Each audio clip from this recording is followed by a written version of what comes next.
Okay, so welcome everyone to our Study Abroad podcast series. So today we have Aafsha, who studied at University of Sydney, and we'll be knowing about her journey from India to Sydney and everything in between and later. So welcome, Aafsha. Thank you so much, Vishal. Okay, so Aafsha, when was the very first time you thought that maybe there is something outside India and you should try it, give it a try?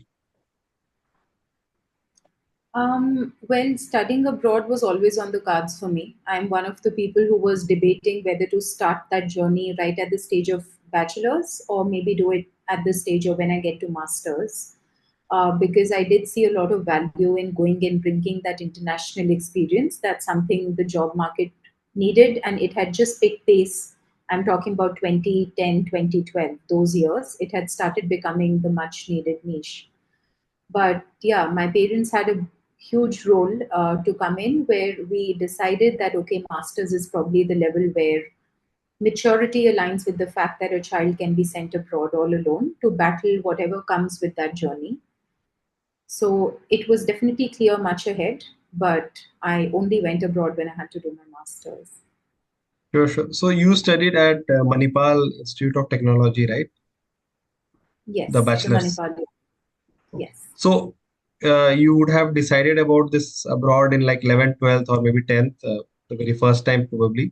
So then during your stay at Manipal, were you doing any profile building sort of thing that, okay, because I have to go for masters after this, so maybe I should concentrate on building my resume very aligned to a higher study mode rather than, let's say, a placement after the graduation kind of thing?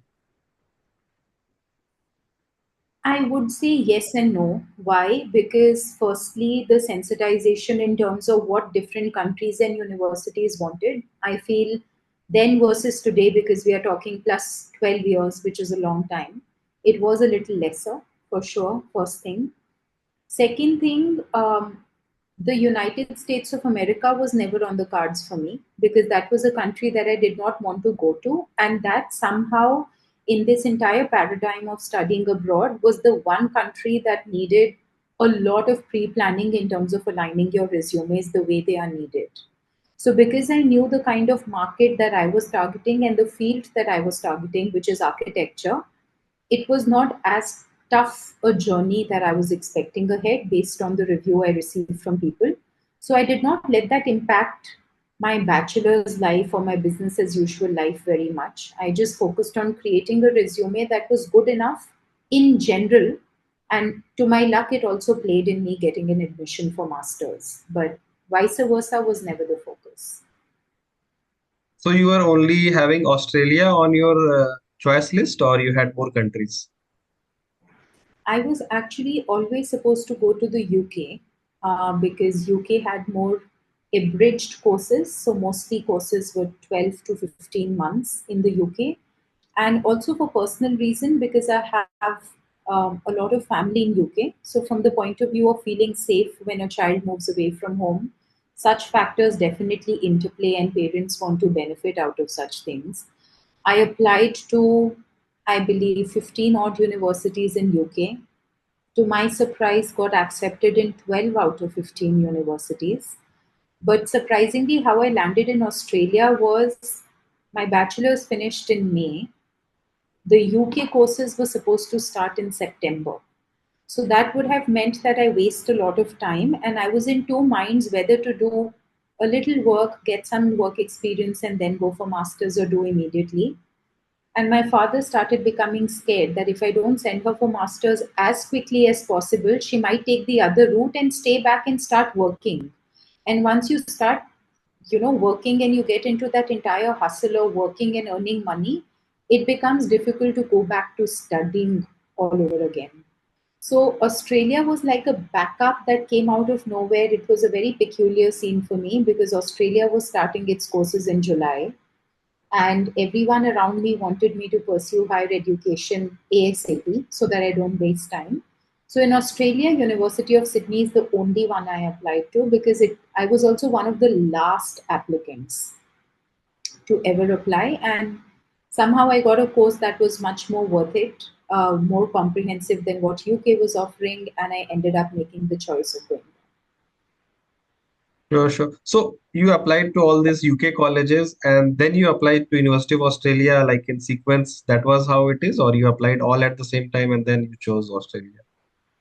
No, no. My focus was always UK. Australia happened for a very personal reason. It had nothing to do with any other things that I could point out. Maybe two things. One was a personal reason, so I could start quicker. Somehow that is very, very personal to me in my scenario. And second was also because eventually I had come to the understanding of the difference between doing a 1 year versus a 2 year master's. It does impact a lot. At least it did back then, and it did for my field because I'm an architect. Once I would have come back to India, if I wanted my master's to be recognized as a part of my practicing license as an architect, there was a prerequisite that you need to have spent 2 years doing your master's. And UK wasn't able to offer that to me. So eventually, with these two, personal reason and the understanding of how a longer course can benefit me, uh, it all of a sudden created that pathway turn and I moved to Australia. Even for architecture, usually the bachelors are also like 4 5 years, right? It's 5 years. So 5 year bachelor is like a norm for architecture everywhere, or is it like some colleges give it in 4 years also? It's 5 years all across India. Okay, okay. So The if it was 5 years for bachelors, then 2 years masters made more sense that way in terms of the time ratio. Yeah, yeah. So I've effectively spent 7 years studying. Okay, okay, okay. As And compared to someone else who can maybe finish the same amount of degrees in five if they take like a commerce or some other orientation in terms of their profession. Yeah. yeah, maybe four also, like 3 year bachelors and 1 year masters done. Exactly. Yeah. So I did spend a substantial amount of time studying. So there is this, always all these combinations of like 3 year plus 1 year, then 4 year plus 2 year, 4 year plus 1 year, 5 year plus 2 years. So Yeah. like, did you realize from the like your school days only that if you take architecture, this is how your life is going to be? You will need at least 6 7 years to finish your masters. Maybe yes, but how would that impact me in the longer run? I did not know because that time, if had all of us been that mindful, maybe I wouldn't even have been an architect today. So when you're that young, you're extremely driven by passion or just something else that's been inspiring you in the world. At times it's a person, at times it's traveling and you seeing buildings, and we have all sorts of creative stories to say what made us align to what we are today. So on the back of my mind, I knew it's a long journey. I'm a prodigy of doctors. My mom and dad are both doctors, and they knew what it means to go into one of the longer line of professions because architecture's, I still can't equate it to medical, but it's pretty exorbitant and long. But yeah, I was just so passionate about what I wanted to do that all of this took a back seat for me. And in today's date, I don't think it had a role to play in pushing me back in terms of my career. Because in our field altogether, suppose you're doing something that's 5 plus 2 years, then the practical world or the working world is sensitive to the fact that yes, you have spent that much time studying.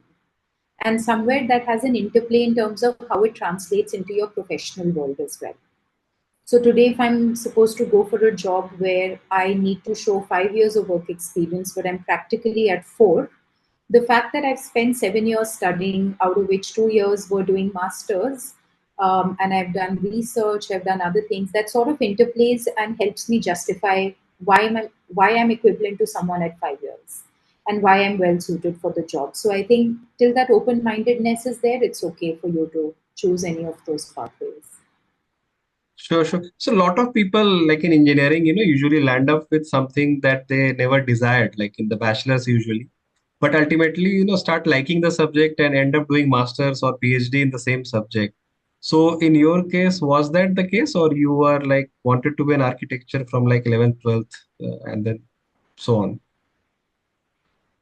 I definitely always wanted to be an architect, a decision that I had taken maybe around grade 10, because that's when you need to start making up your mind a little and decide what subjects to take up in 11th, 12th, and how much to focus on CBSE versus an IIT, and a lot of other decisions that come in, especially in the Indian education system. But The surprising thing that happened with me is 2017, 5 years of college done. I have an architecture degree in hand. I have done an internship for 1 year because the 5 years is 4+1 in a way. So you effectively get to do an internship for 1 year.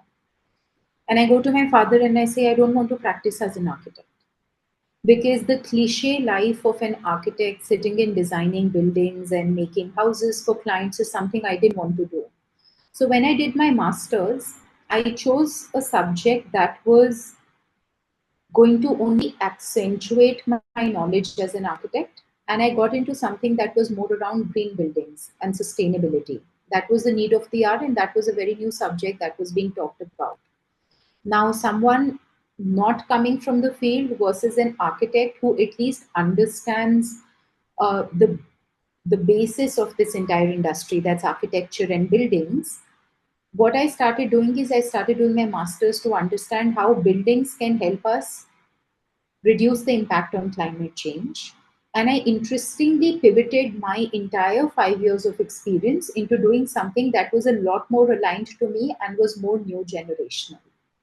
So, coming back to the point that you made, it's very difficult to have that clarity right on day one because who brings that clarity to us?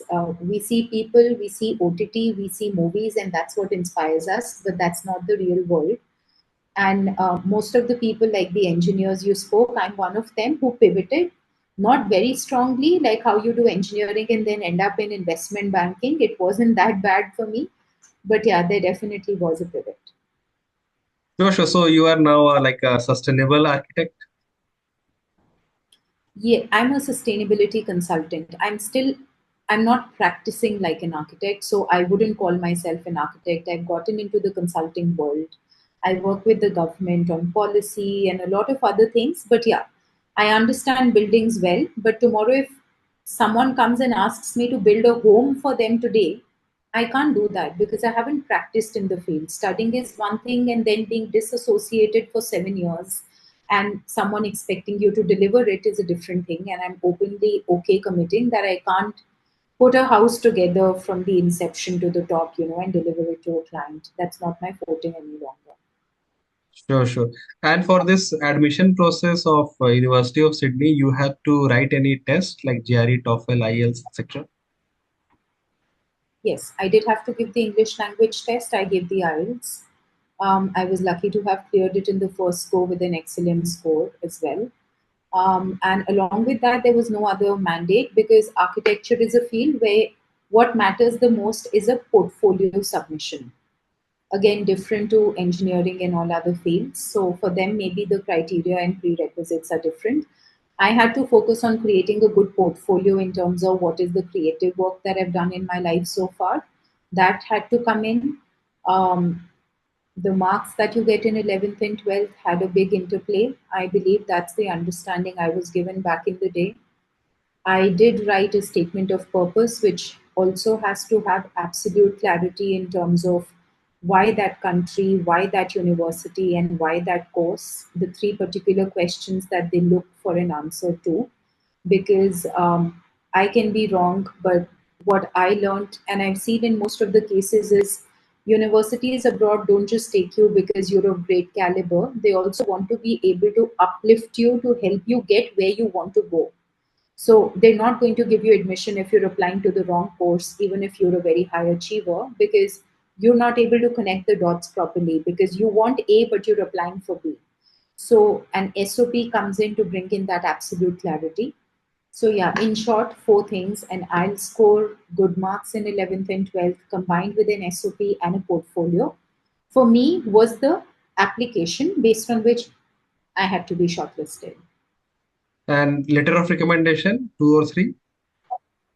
Yes, and letters of recommendation for sure. Yeah, yeah, I missed that. And how did you choose who would give you the recommendations? Were you confused? Were you clear?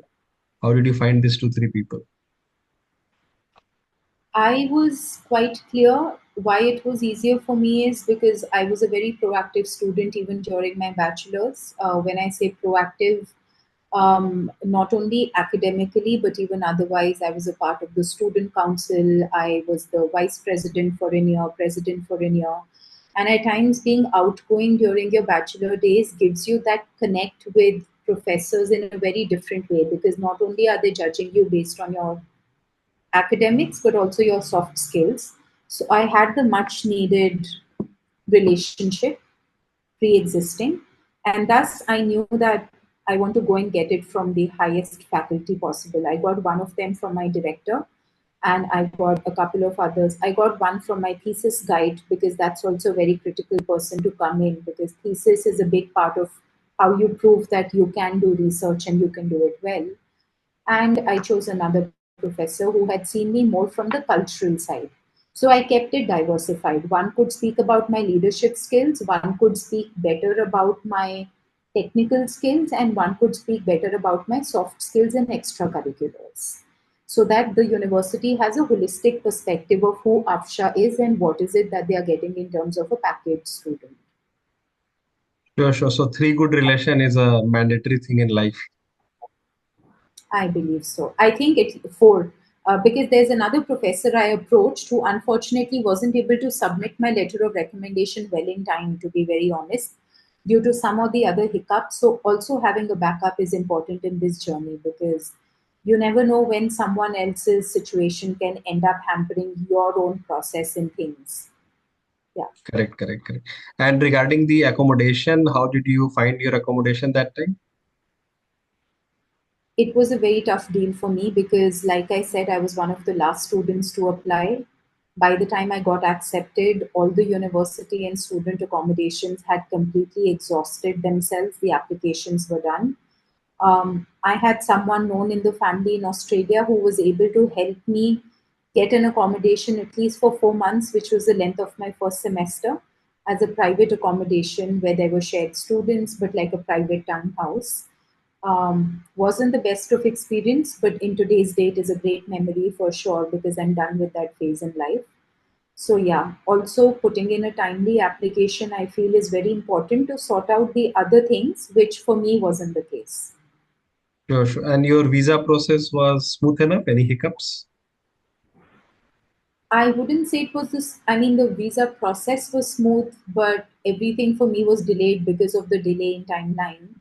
I was lucky to get my visa on the last possible day and fly in the very next day. Otherwise, I would have had to cancel that, defer that semester and go to the next one. So I unfortunately was one of the students who missed the entire orientation week because I was still waiting for my visa. So at times, these last minute decisions of changing a university, I mean, they can do good because of what the course has to offer, but the journey can become a little rocky. Sure, sure, sure. And this visa process in your case was like how many days, how many months, roughly? I think about 3 to 4 weeks maximum. Although Almost a I know month. students, yeah, yeah, short of a month. I know other people who were applying during those days and getting their visa in like 24 hours also. It was just bad luck that I had to wait for mine a little over 3 weeks. But yes, not too extensive as well. And you booked your flight like beforehand only, or you booked it after you got the visa? Like okay, I have to fly next tomorrow, kind of Yeah, I had to do that. There was no other option. I like had a to book last my minute flight booking. back. Yeah, yeah. Okay, okay. So you got your visa. As soon as you got your visa, you had everything else sorted, like packing and all, and then you were just waiting for the visa. And then okay, I'll get the visa, and Yeah, they'll just book tickets and I'll fly. yes, yes. I had to do that. So which also means that you did fly like a solo, like nobody accompanied you together with like other people or bunch of people who usually go together sometimes. Yeah, yeah, that's true. I went solo. My parents had applied for visa so they could go with me and drop me there and help me settle in. But unfortunately, tourist visas were taking even longer. I was lucky that my student visa could at least be prioritized. By the time they got their visa, I was roughly 1 month into university already. So they came to pay me a visit. By the time you get to the point of homesickness, the initial struggle had to be mine as a sole armor when I had gone there. But yes, I traveled solo when I went there. And which airline did you take? Did you take any stopover? It was a direct flight. Yes, I had to take a layover. I took the Qantas Airlines. And if I remember correctly, it had taken a stop in. No, I took Singapore Airlines and it took a stop in Singapore in between. Yes, Okay. yes. And you started from which, like your hometown or nearest airport? Delhi. Yeah, that's Okay, so closest to Delhi my to hometown. Singapore, Singapore to Sydney, like that. Yes. And this was your first trip to Australia, I guess. To Australia, yes, but I had an extensive travel history abroad otherwise to not feel scared taking up that journey independently. Um, I was lucky to have visited a lot of equally big countries with long flights, and I was rehearsed enough to take this leap of faith all by myself. But first trip to Australia as a country for sure. Okay, and first solo trip also probably. No, I had done solo trips earlier I mean, outside because I had India, gone. solo trips Yeah, yeah, also. yeah. Yes, yes. I had done a couple because I had gone for some short courses before this, like 15 days, 20 days here and there.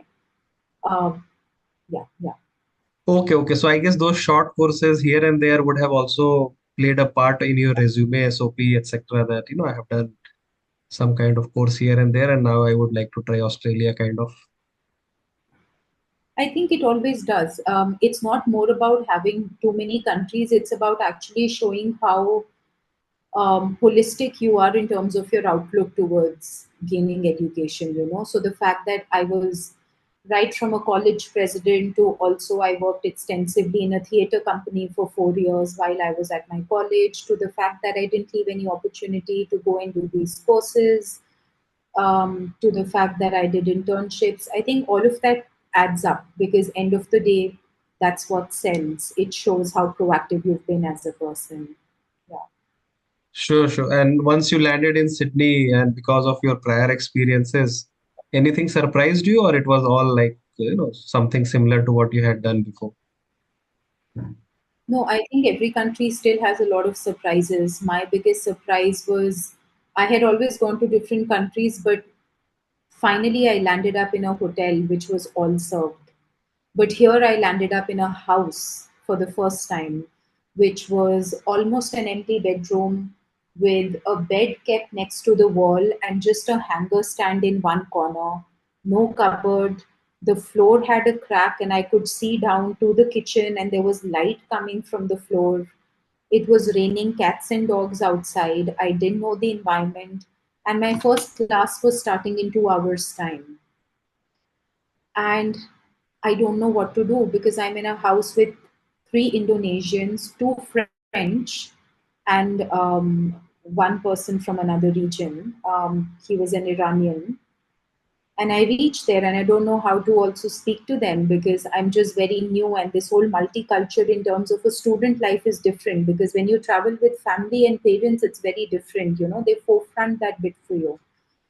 So I just kept my suitcase. I just took out some clothes which were decent enough to wear to college. I took out my Google Maps and I just kept crying all the way. I had no umbrella. One of them was kind enough to give me an umbrella. Ki chalo, you have, class starting. You take mine and return it in the evening. And I just ran to class. And once I came back, I cried when I called my mother, and she was all ready to book me on the next flight to bring me back to India because she's like, I can't let my child sit there and suffer because mothers being mothers. But yeah, then I started finding my way through for sure. But first day was an absolute disaster, as most of it is for people. Sure. And these housemates of yours were not from the same college or different college? How was it? No, they were not even, not all of them were even students. This is the whole concept of someone subletting a house and then further giving off rooms to different people, you know. So, two of them were chefs, two of them were political science students at my university, one of them was at a different university. So, very mixed bunch, but again, different. I'm not saying that we didn't turn into great friends at the end of 4 months, but day one, a stranger walking into your house, you obviously can't befriend that person right away because they're scared not only from their side but also your side. You want to judge who the person is. Otherwise, you're okay keeping your boundary with them also. So, obviously, the initial few days were bad. Um, but eventually, they were like the best people who I ever found in my entire 3 year stay in Australia because of the way all of them came together to even take care of me. I was the youngest in the house in age. They were all a little more mature than me because culturally people don't do their masters immediately after bachelor's in those countries. They take a break, they work, and then they come back. So most of them were in their late 20s, early 30s, but I was in like a little under my mid 20s. And they played the role of being friends who were more mature very well for me moving forward. Sure, sure, sure. And this very first day when you reached your class, did you also get a bit surprised? Let's say you studied back in India, your bachelor's, and then the way they taught you was a bit different, maybe. Any any shock surprises that you saw in the way people are taught education system? Yeah, it is very different, right from the layout of a classroom to the mode of how it's more discussion based. The air doesn't have that teacher professor sort of suffocation at times that is felt very much in the Indian system. People of all age groups. The first class I got into, one of my classmates, you'll be surprised, Vishal, he was 65 years old. At 65, someone going in to do a degree in India is the rarity. But for him, he was like, I'm retired now, but I want to take a degree in something that I'm passionate about. So I'm entering a class where, I'm probably 24 and I'm seeing people all the way up until 65, multiple races, sitting and chit chatting. I'm entering 15 minutes late because it was raining and I wasn't able to find my class. I'm in a new country. And I try to get in and say, oh, I'm sorry. You know how you have to give 100 reasons to an Indian professor on why you are late to class. But in that class, my professor just told me, like, breathe. It's okay. Are you okay? Did you just land? Sit. Make yourself comfortable. So the warmth and the way they understand you, and the fact that they also understand how much international student comes and what sort of challenges they can face. I would say I was lucky to start my journey with that first very, very comfortable session, but it was a flip side to India, Sure, definitely. sure. And my class was like at 7 p.m. in the evening. So the timing was also crazy. Like you don't expect classes at that time. Yeah, yeah. Sure, sure. And regarding this cooking cleaning thing, did you do a bit of that back in India or it was all new for you? Well, it was new for me. I the third or fourth night when I was in Sydney, I went to a supermarket. My mother told me get eggs and boil eggs. That's the easiest you can do because for how long can you eat Maggie? And you don't have sandwich toasters in those countries to make a paneer sandwich for yourself. Also, the basics of what we all know. And I came home, I read the instructions, I boiled the eggs, and I burst open the egg, and it was still half done. And I cried myself eating a pack of chips, and I slept back again. But that's where my housemates, who were chefs, came in. So slowly they started realizing that, I mean, she's worthless and she can't do this bit for herself at this point because she's just come from home. And they were kind enough to start cooking for me also, or at times they would bring back a lot of food from their restaurants for me. So one day I came back from college and I had this section in the fridge written as for Afsha only. And they had put like boxes of salad and pasta for me. And that's where the bonding started, because you know that they are there for you in a way. But yeah, slowly and steadily, then maybe 5, 6 months into it, I started learning how to do it. YouTube has been a savior for so many of us. And by the time I left after 2 years, I was a changed person because for me, cooking had become something that was absolutely therapeutic as well. So yeah, I learned on the go. I wasn't trained before I went there, 100%. So you became more and more independent as you stayed there. Yeah, I mean, yes, for sure. Correct, correct. Sure, sure. And after doing all this, did you also try any internship and part-time jobs during your 2 years of education or post that? No, I wanted to try to do internships that were more aligned to the work that I'm doing, but my course was very, very busy. So I knew that it was more important for me to excel in my course. Luckily, because I was going from an environment where I had all the financial support that I needed.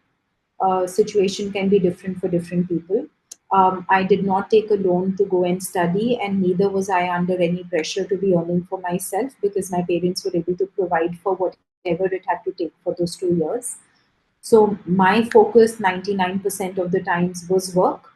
For fun in between, me and my friends took up a job for less than a month. We showed up twice and we stopped going, like typical Indian spoiled brats, because it wasn't really my cup of tea. So yeah, I didn't work for the 2 years. I just studied and just lived my life while I was there. Did you join any clubs? Like you said, you're president in your bachelor's. So during your master's, did you join some student clubs, some associations? Not really, to be honest. I didn't do a lot of that during masters because by then my focus was more on now actually spending time to create something out of myself and the field that I've taken up. And eventually, like this whole journey of living with international students for me finished at the end of 4 months. After that, I took up a place with three other friends. So we were two boys and two girls who took up a two-bedroom house, all of us Indians. And to my surprise, I'm married to one of the men now. So we were living together and then we started dating and then we got married and today he's my husband. So, well, experiences also take you at a very different place personally when you go abroad. But because I had them, so my time was either between work or just having fun with my people at home because I had found my people eventually. So the new accommodation that you found after 4 months and this like three more people, they were like from your class, like your college. When you all planned that, okay, we'll all stay together, kind of. Yeah, I mean, we were friends. We found each other way before that. We were all doing different courses. It was very random how we found each other. I was walking back from class one day, and another boy was walking behind me, and he told me, "Well, you look Indian," and I said, "Yes, I am." And he's like, "Where are you from?" I said, "I'm from Chandigarh." He was from Delhi. They were about to go to party that same night, so he told, "Don't you have any friends?" And I told, "I just landed a week back. I don't know anyone here." So he invited me because he had somehow made a group. Now, how did he make that group? I had no clue. I was the last person to get into a group of 8 Indians. And then they became live. And four amongst those eight, so we were the ones who wanted to take a place and our budget matched each other because that becomes important when you need to take a place and run it by yourselves. So the four of us took a place for ourselves later. Before that, we were all in different accommodations. So initially, when you landed, I mean, when you started your classes, did you ever think that maybe I should avoid all the Indians now? I should make more friends with the non-Indian side? No, never. See, because there was a difference with the mindset and thinking that I was going there with. My So the difference is actually in the way people have seen the others who move abroad, right? My parents are doctors who do medical examination for people who go abroad. So right before you have to get your visa, you get a medical done, which is a final report you attach. And my mother, luckily, is the oldest doctor in India who's been doing it for Canada, Australia, New Zealand, and UK. And these are the four countries where every typical Indian wants to immigrate tomorrow. 90% of the Punjab that is sitting in Canada has literally gone via my house. So the whole journey and the hardships of how difficult it is for you being not from the community and then going to a country and settling in, and how end of the day it is your own people who come to save you, was very clear in my mind. So I had not gone there with any high headed misconceptions that I only need to go for the fancy people and the fancy life. I had gone with a very broad mindset. I did want to befriend different people, definitely. That was to learn more from them and how things are running there. But I was equally open to making Indian friends. No apprehensions there. So my next question is, after you were done with your masters or like about to be finishing with your masters, how did you actually find the job, the internship that you continued for another few months? Yeah, so I worked for less than a year. I somehow never did an internship. My gap between my degree finishing and me getting a job was about a month and a half, I'd say. And that 1.5 month, while was a struggle, was the real learning curve of how you need to fend yourself to get a job. So I did multiple things. I kept in constant touch with professors, because professors and universities are a great way for you to understand which companies are looking for freshers. Because a lot of companies who want freshers actually write to your professors and then tell you, well, if you have people in your graduating batch, please let us know. I started building a portfolio for myself on LinkedIn because I understood the importance of now having an updated profile there.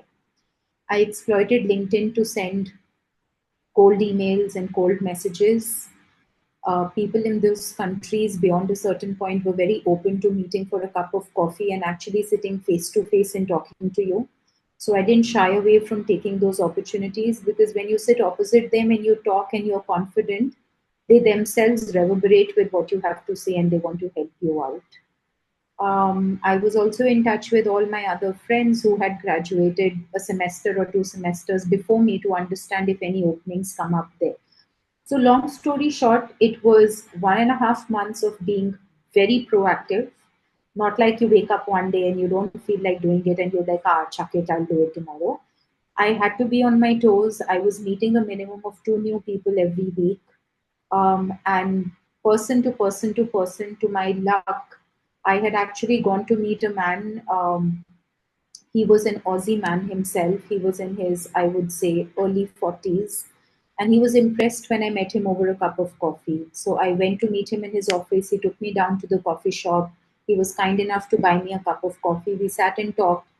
And he saw maybe what it takes for a fresher to start. And he told me, well, why don't you come and start working for me?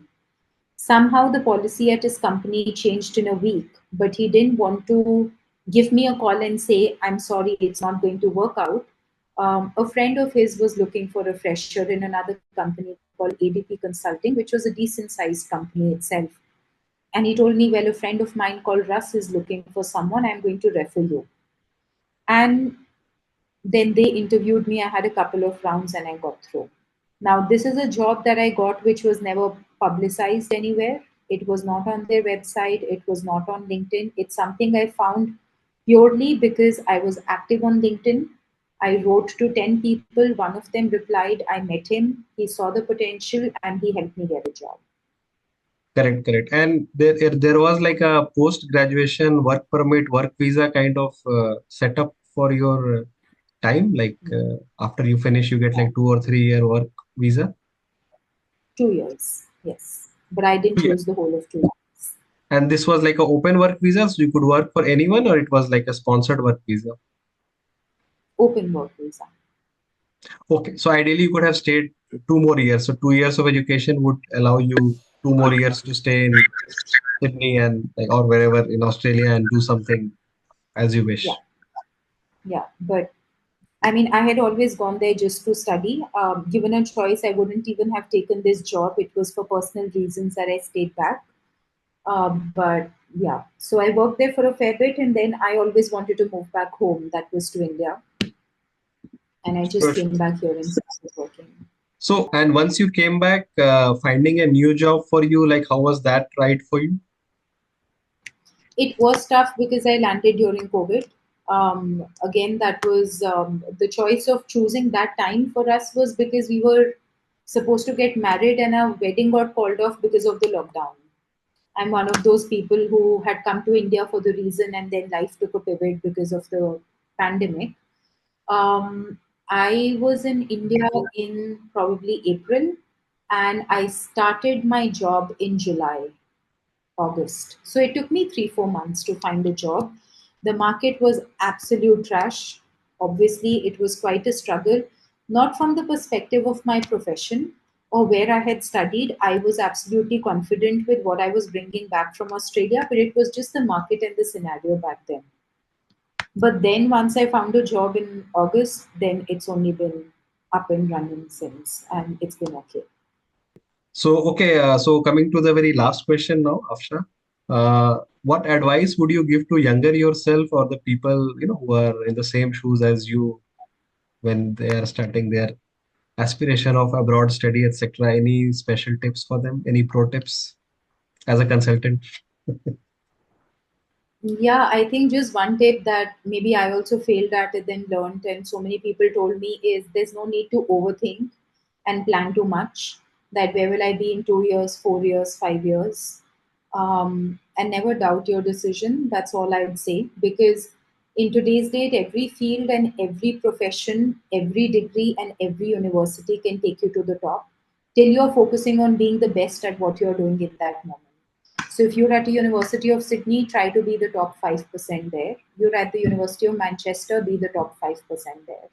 And you will land where you want to be tomorrow. Just trust the process. Over planning never works. So that's my one final tip to anyone. Sure, sure, sure. So thank you, Afsha, for your time and your suggestions and your insights and your experiences. We hope our audience would have learned something from this. So thank you very much. Have a good day. Thank you so much, Vishal. Great speaking to you. Bye. Bye. Bye.